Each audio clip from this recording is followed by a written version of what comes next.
जाट महाकुंभ में पधारे हुए लाखों की संख्या में जाट भाइयों को मेरे तरफ से बहुत बहुत राम राम।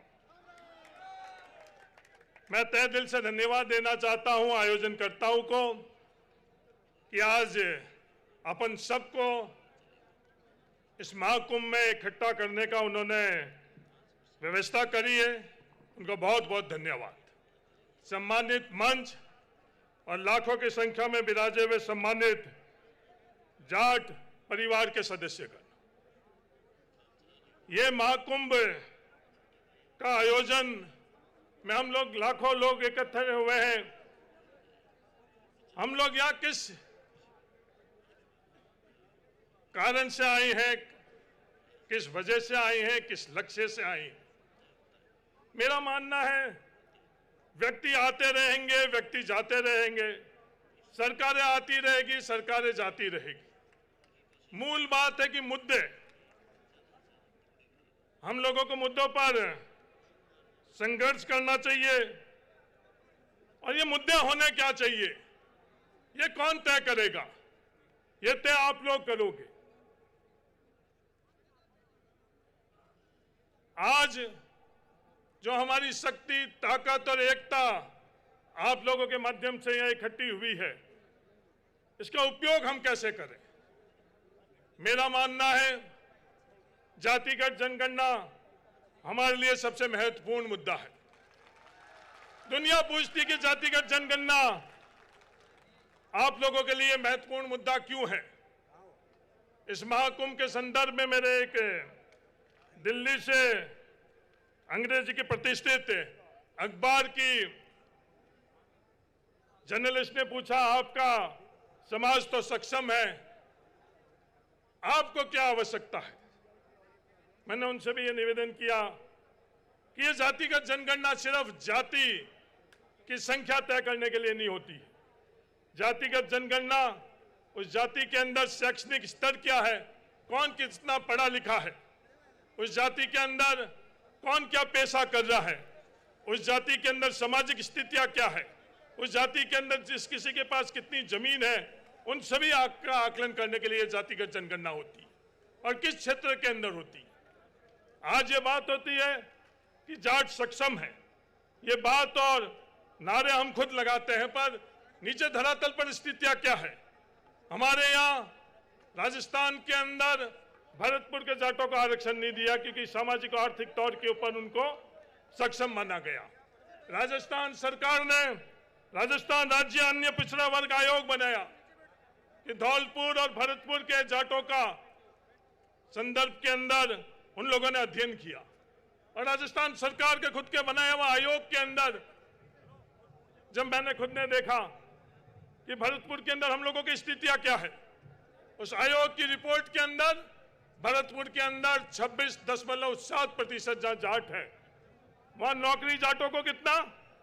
1.7%। ये मैं नहीं कह रहा हूं, ये राजस्थान के सरकार के बनाया हुआ आयोग कह रहा है। ये एक और भ्रांति है कि हम लोगों के पास जमीन ज्यादा है।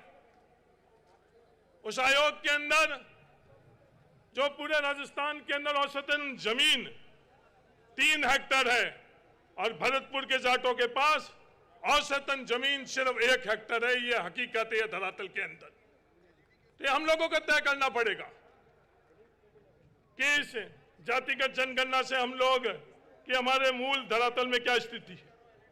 ये पूर्ण अधिकार तो अलग बात है। जो अधिकार हम लोगों को केंद्र सरकार की तरफ जब आरक्षण, ओबीसी का आरक्षण का फैसला हुआ और 27% आरक्षण का फैसला हुआ, उस वक्त सुप्रीम कोर्ट के तरफ से 50% से अधिक आरक्षण नहीं हो सकता। इस फैसले के कारण 27% की जगह हम लोगों को 21% आरक्षण मिला। जब ईडब्ल्यूएस के आरक्षण का फैसला हुआ, सुप्रीम कोर्ट ने वो पाबंदी हटा दी, वो कैप हटा दिया। तो जैसे ही वो पाबंदी हटाई, स्वतः ही जो हम लोगों के लिए फैसला किया हुआ 27%, वो अपने आप 27% हो जाना चाहिए या नहीं हो जाना चाहिए, हम लोगों को मांग करने की जरूरत है। अधिकार हम लोगों का है या नहीं है, ये मुद्दा है, ये सवाल है। एक ये बहुत बड़ी गलतफहमी हम सब लोगों में भी है कि हमें ओबीसी को आरक्षण है, ये गलतफहमी आप लोग निकाल दो। ओबीसी वर्ग को सरकारी नौकरी और शैक्षणिक संस्थाओं के अंदर आरक्षण नहीं है। ओबीसी वर्ग के अंदर 8 लाख रुपए से कम आय वालों को ही सरकारी नौकरी और शैक्षणिक संस्थाओं के अंदर आरक्षण है। तो ये जो बात होती है कि ओबीसी का आरक्षण है, ओबीसी का आरक्षण नहीं है। हम लोग आर्थिक तौर के ऊपर ओबीसी के अंदर पिछड़े हुए लोग हैं, उन लोगों का आरक्षण हमारी व्यवस्थाओं के अंदर है। और सिर्फ ये ओबीसी के अंदर नहीं है, सिर्फ ओबीसी में नहीं है, हर जाति के अंदर 8 लाख से कम आमदनी के लोगों का आरक्षण है। इसलिए हम लोगों को कुछ अतिरिक्त आरक्षण के माध्यम से कोई हक और अधिकार नहीं मिल रहा है। इस आरक्षण के अंदर विसंगतियां भी है। कहने में तो हम लोगों को 21% आरक्षण कागजों में मिल रहा है, पर हकीकत के अंदर 21% मिल रहा है या नहीं मिल रहा है, यह सवाल है। और सवाल का उत्तर है कि नौकरी के अंदर कहीं तो हमें शून्य पद मिल रहे हैं, कहीं 1% मिल रहा है, कहीं 2% मिल रहा है। यह आरक्षण की विसंगतियों के कारण जो हक और अधिकार 21% का है, वो भी हम लोगों को नहीं मिल रहा है। क्या ये हम लोगों के लिए प्रमुख मुद्दा है या नहीं मुद्दा है? पर यह मुद्दा जो विसंगतियों का था, उसमें मेरे पास कई बच्चे आए, छात्र आए, मेरे पास जो राजनीतिक पंडित है, सलाहकार है, उन लोगों ने यह भी सलाह कर दी कि आप ज्यादा इस मुद्दे पर काम नहीं करो। जो 24 घंटे राजनीति करते हैं, उन्होंने मजबूत से मजबूत लोगों को सल्टा दिया है, आपका भी नंबर आएगा। पर मेरे पास 2 चीज थी, क्या इन नौजवानों का वाजिब हक है, इनके लिए हम लोगों के लिए संघर्ष करना चाहिए, या इस सल्टाने वाली राजनीति से डर कर चुप रहना चाहिए। ये विसंगतियां हटनी। आप सब लोग, मैं धन्यवाद देना चाहता हूं राजा राम मील जैसे, जो हमारे बुजुर्ग इस उम्र के अंदर भी तपती धूप के अंदर हम लोगों का साथ दिया, और तमाम लोगों को मैं धन्यवाद देना चाहता हूं। पर मेरे समाज को भी ओलबा है इन मुद्दे के अंदर, जहां हम लोगों के खुद की ताकत बढ़ती है, उसके अंदर जो भागीदारी आप लोगों की होनी चाहिए, वो भागीदारी आपकी नहीं रही। ये ओलबा मेरे आप सब लोगों को है। अब इस विसंगति हटने के बाद ये जीत इन नौजवान छात्रों की रह गई। इस विसंगति हटने के बाद क्या शैडो पोस्ट होनी चाहिए? क्या प्रक्रियाधीन भर्ती हो रही है, उसके अंदर यह होना चाहिए? यह मुद्दा और यह सवाल है।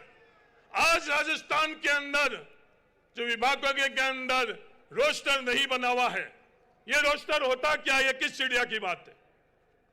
रोस्टर नहीं होने के कारण किसको नुकसान होता है? रोस्टर नहीं होने के कारण हम लोगों को नुकसान होता है, क्योंकि कोई भी जनरल कैटेगरी नहीं है। मैं आज समाज को कहना चाहता हूं, जो श्रेणी जनरल कैटेगरी आप लोग कहते हो, वो अनरिजर्व्ड कैटेगरी है। उस अनरिजर्व्ड कैटेगरी के अंदर हर कोई पात्र धारक होता है, और रोस्टर नहीं होने के कारण हम लोगों के साथ अन्याय हो रहा है कि रोस्टर होना चाहिए, नहीं होना चाहिए। आज 40 सेंट्रल विश्वविद्यालय है, 40 सेंट्रल विश्वविद्यालय के अंदर एक भी प्रोफेसर ओबीसी वर्ग का नहीं है। यह आईना हम लोगों को दिखाता है। क्या यह व्यवस्था बदलनी चाहिए या नहीं बदलनी चाहिए? आज नेशनल सर्वे, स्टैटिस्टिकल सर्वे जो आंकड़े देते हैं, 27 रुपए हमारी किसानों की प्रतिदिन की आमदनी है, और कुछ लोग इस देश के अंदर 1000 रुपए प्रतिदिन की आमदनी रखते हैं। क्या यह सूरत बदलनी चाहिए या नहीं बदलनी चाहिए? आज मेरा आप सब लोगों से यह निवेदन है, जहां जहां आप लोग बैठे हो, जिस क्षेत्र में आप लोग बैठे हो, अपनों की मदद करो। यह हरीश चौधरी किस लिए बना? क्यों? अपनों ने अपनों की मदद करी है, इसलिए हरीश चौधरी यहां बैठा। मैं 89 के अंदर विश्वविद्यालय के अंदर अध्यक्ष बना। 2009 तक मैं कार्यकर्ता के तौर पर घूमता रहा। जब हेमाराम चौधरी के पास अधिकार मिला टिकट वितरण का, उस दिन जिस परिवार के अंदर कोई वार्ड पंच नहीं था, उस परिवार के अंदर हेमाराम चौधरी जी ने एमपी के टिकट का फैसला करवाया। क्या आप लोगों को जब अवसर मिलता है, मौका मिलता है, उस कलम की ताकत अपनों के लिए इस्तेमाल करते हो, या उस कलम की ताकत और अवसर को अपने और अपने परिवार तक सीमित रखते हो? ये सवाल आपके सामने है। अगर आप अपने उस कलम की ताकत अपनों के लिए इस्तेमाल करोगे तो आने वाला दिन अपने लिए अच्छा रहेगा। ये जो हम लोगों की संख्या है, ये हम लोगों की ताकत है, तो हमारे विरोधी, हमारे विपक्ष के लोग ऐसे तो हम लोगों से मुकाबला नहीं कर सकते हैं। वो मुकाबला कैसे करते हैं? वो मुकाबला हम लोगों को बांट कर करते हैं। अफगानिस्तान के जो कबीले हैं, वो अफगानिस्तान के कबीले भाड़े के ऊपर लड़ते हैं। उन्हें यही पता नहीं चलता कि सुबह किसके लिए लड़े और शाम को किसके लिए लड़े। तो ये जो हम लोगों को आगे नहीं बढ़ने देते हैं, हम में से किसी को भाड़े के ऊपर करते हैं, उनको ये पता नहीं चलता है, कभी तो किसी से लड़ते हैं, कभी किसी से लड़ते हैं। ये भाड़े पर लड़ने वालों को आपको पहचानना पड़ेगा। एकजुट होकर हम लोग आगे कैसे बढ़े, किन मुद्दे पर हम लोग बढ़े। अंत में मैं एक और बात करना चाहता हूं। हम लोगों को यहां तक पहुंचाने के लिए सबसे मूल जो फैसला था 1954 के अंदर, खातेदारी का अधिकार। इस खातेदारी के अधिकार के माध्यम से हम लोग जो मजदूर थे वो मजदूर किसान में बने। उसके बाद में 20-25 साल तक इस कृषि क्षेत्र के माध्यम से हम लोग आगे बढ़े। जिस किसी क्षेत्र के माध्यम से हम लोग आगे बढ़े, इन व्यवस्थाओं ने उस कृषि क्षेत्र को खत्म कर लिया। फिर हम लोग आगे बढ़ने का जो माध्यम नौकरी थी, जो सरकारी नौकरी थी, मैं समाज को कहना चाहता हूं सरकारी नौकरी कितनी है। जनसंख्या के अनुपात के अंदर राजस्थान में 1% सरकारी नौकरी है। क्या यह समय नहीं आ गया है कि हम लोग योग्य बनकर अपनी योग्यता के माध्यम से आगे बढ़े? गुजरात के पटेलों ने अपनी सीमाएं कहां तक रखी? दुनिया भर के अंदर गुजरात के पटेल हैं। पंजाब के सरदारों ने पंजाब तक अपनी सीमा रखी कि दुनिया में जहां भी अवसर मिला उन्होंने किया। केरला के किसानों ने क्या किया? आने वाला समय क्या है? एक क्रांति आकर चली गई। मेरा आप सबको ओल्बा है, जो आईटी क्रांति थी, कंप्यूटर क्रांति थी, हिंदुस्तान के किसानों ने उसके माध्यम से अपनी हिस्सेदारी और भागीदारी बढ़ाई। पर जाट भाइयों, जो हिस्सेदारी और भागीदारी अपनी होनी चाहिए वो नहीं हुई। आने वाला समय किसका है? आर्टिफिशियल इंटेलिजेंस का, डेवलपमेंट स्टडीज का है। इन सब क्षेत्र के अंदर हम लोग योग्य बने, अपनी भागीदारी बनाई। योग्यता के अलावा दूसरा और कोई जरिया नहीं है। इन नारों से हम लोग भागीदारी नहीं बढ़ा पाएंगे। भागीदारी सिर्फ एकजुट होकर, जागृत होकर, योग्यता से हम लोग बढ़ा पाएंगे। अगर आप एकजुट रहोगे, योग्यता हम लोगों में रहेगी, तो हम लोगों की भागीदारी बढ़ेगी। बड़ी संख्या में आप सब लोग आए हो, आप सब लोगों को तहे दिल से धन्यवाद। धन्यवाद। जय हिंद। राम राम।